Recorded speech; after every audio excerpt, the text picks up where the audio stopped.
In 2019, PlayStation gamers were introduced to a brand new zombie game with a great story, superb graphics. It was a solid game that wasn't aiming to be the greatest game of all time, but it was great fun, and the online community's support for Days Gone is one of the most positive and welcoming things you'll see on the internet.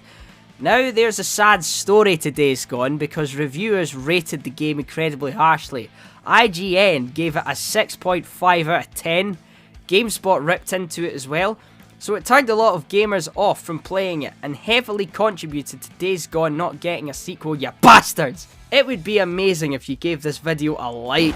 Liking helps YouTube share my videos to new people around the world, and it means I can save up some money and explore the area that Days Gone is based on, riding a motorbike. That's living the dream, that. Also subscribe if you want to see more videos from me. Awesome, let's go. Days Gone is a great game. I already made a review on it that is completely spoiler free. This will be spoiler free for now, but I'll delve into things I liked later on in the video. But I'll let you know when, so don't worry, I'm not evil like some YouTubers, right?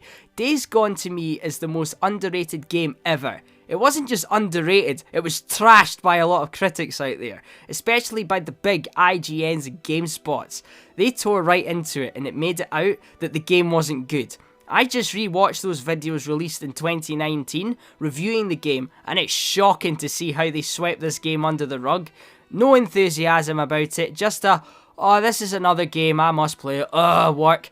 However, it is these reviews that killed hopes for a sequel. But it is also those videos that show that the demand for a sequel is incredibly high. All you have to do is look at the comments of those reviews.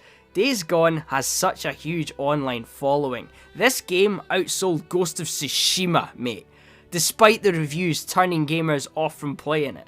Here's another thing for you. I stopped gaming properly from 2017 for 3 years, right? I never even heard of Days Gone until the PS5 was coming out. And I was watching videos of the PS5 and saw a clip of this dude on a motorbike fighting zombies, and I was like, what is that game? That looks cool. And I first played it in January 2021 after I got my refund for Cyberpunk and saw Days Gone for like £20 in the PlayStation Store and bought it as like a coping mechanism for firing through the original Cyberpunk release at 3 frames per second in base PS4. And yes, Days Gone, it starts a little slow, but once it got going, I was getting torn to bits by hordes in no time. I have played it through twice now, but the second time I turned the difficulty up from normal to survival 2 like a madman, and that makes the game even better. You have to get headshots like every time to stop the freakers really, and it doesn't take much to kill you either. However, it feels more realistic and dials up the survival feelings to 11. Honestly, there's so much they got right with this game. Compare it with Starfield. I had fun with Starfield for what it was. But when IGN gave it a lukewarm review, a lot of people were okay with that. Days Gone, however, so many people are up in arms about how unfairly it was reviewed. It's not a 10 out of 10 masterpiece, but that doesn't make it a bad game. It is a solid game that achieves what it set out to do. There's so many things this game succeeds that reviewers overlooked, but I'm a proper gamer like you, and I notice these things, right? It is a phenomenal survival game. Your bike gets damaged, your weapons break, you run out of bullets, run out of petrol. That's the main thing. When you're on your bike and the fuel starts to get dangerously low, it's night time, middle of the woods, you are in severe danger. Things will end up jumping you. Freakers can even rugby tackle you off your bike.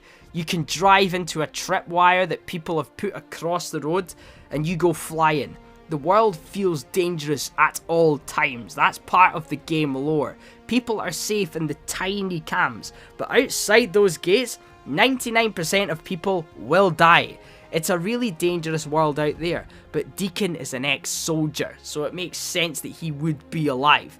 He's a trained killer, and even he gets caught out a few times. The thing about Days Gone is, yes, it is not the greatest game ever made ever. That doesn't matter. It was made by a relatively small team compared to your Red Dead Redemptions and God of Wars, so comparing it to games like that is quite unfair, I think. It is a big open world, but it's nowhere near the size of, say, The Witcher 3 and games of that size. However, that doesn't matter. It is big enough, and there are a lot of things that make it feel bigger than what it secretly is. Millions of people, including myself, would love to see what happens next to Deacon and Co. The ending sets up a sequel so perfectly well. It was either PlayStation or IGN or someone on Instagram not too long ago that posted something on their Instagram and Facebook about what's the game that didn't get enough praise, basically. And literally all the most liked comments and majority of comments said Days Gone. Look at all the negative reviews for Days Gone and you'll see the comments flooded with people saying how much they loved Days Gone. It is a game that has showed the difference between some game journalists and real gamers that just want to sit down after work and chill out. And Bench Studios, who made Days Gone, are working on a new untitled game right now. No release date or anything yet, but I reckon a lot of the Days Gone fans will come out to support it. Because if that comes out and is a success, you never know, it might greenlight Days Gone 2, you know? I reckon it will reignite the passion in gamers to start asking for a sequel again. The gameplay is great. The bike feels heavy when you're riding it. Getting to customize it is also a great little feature. You can even get the God of War paint job on the bike. There's a Horizon one as well, Death Stranding. It's a nice little touch. The bike starts off really slow and badly put together, but the further through the game you get, and the more time you spend putting into the bike, the better it gets. Better engine, suspension, handling.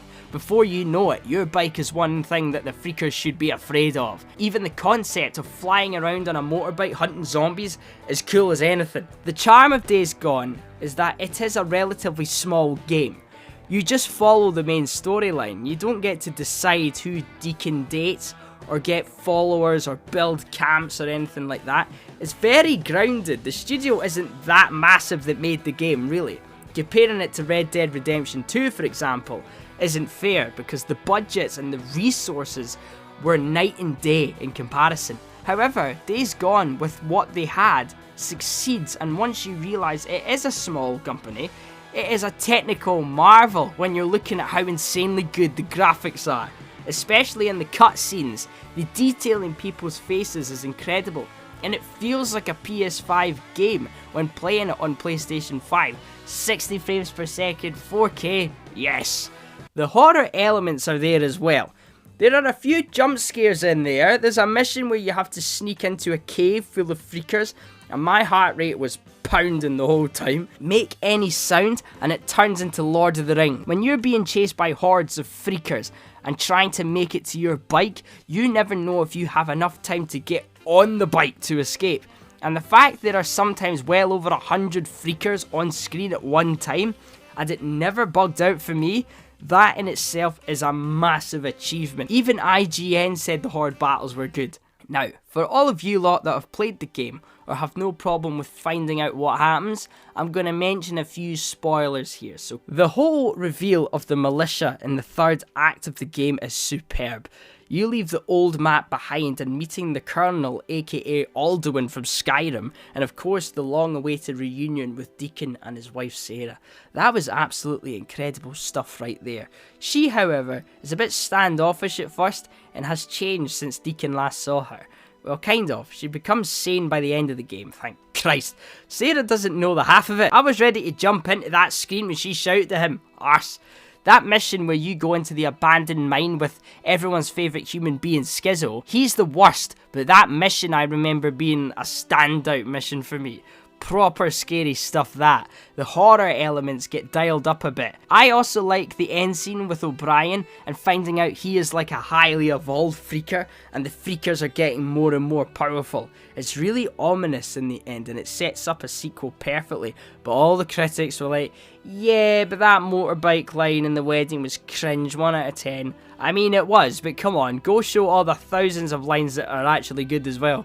All of these things make the game a joy to play, and after outselling Ghost of Tsushima, despite it being handicapped by the reviews, that tells you more and more people discover this game each year and have such a great time with it.